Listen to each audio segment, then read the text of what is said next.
নাৰিকল দি দিছোঁ। আমি ছোৱালী আৰু মই ইয়াৰ ভাপত দিয়া পিঠা বনাই আছোঁ দেই। নাৰিকলখিনি নাইকিয়া হৈ যাবগৈ দেখোন খাই থাকিলে। নাৰিকলখিনি ধুনীয়াকৈ চেনি আৰু ঘিউ দি ভাজি লৈছোঁ। এয়া খাবলৈ খুব ধুনীয়া হৈছে যে তাই খাই আছে পিঠা বনাবলৈ আহি। আৰু নাখাবা হ'ল দে শুন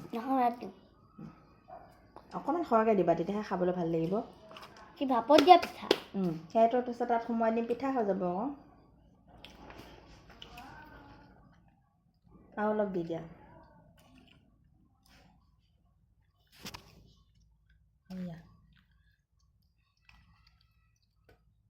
পিঠাগুড়ি দি দিয়া।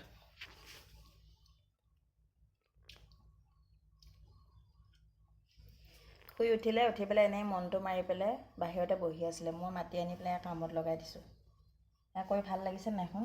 এয়া অলপ দিব লাগিব পিঠাগুড়ি, বেছি গাঢ় কৰি দিলে হেৰি হৈ নাযাব।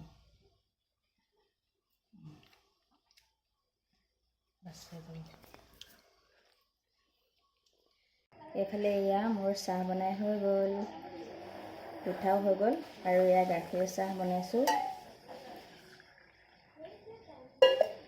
মালে এয়া গিলাচত থৈ দিছোঁ, আগতীয়াকৈ নমাইছিলোঁ যে। আৰু এইফালে একেবাৰে শেষৰটো পিঠা আৰু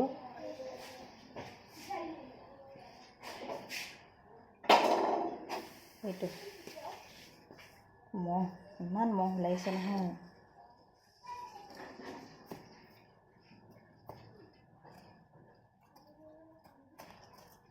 এইটো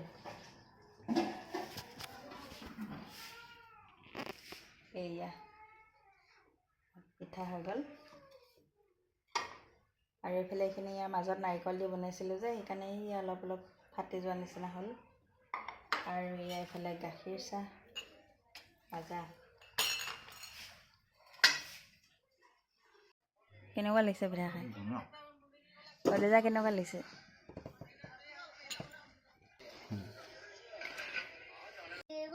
আপোনালোকে চাহ খালে নে নাই জনাব দেই।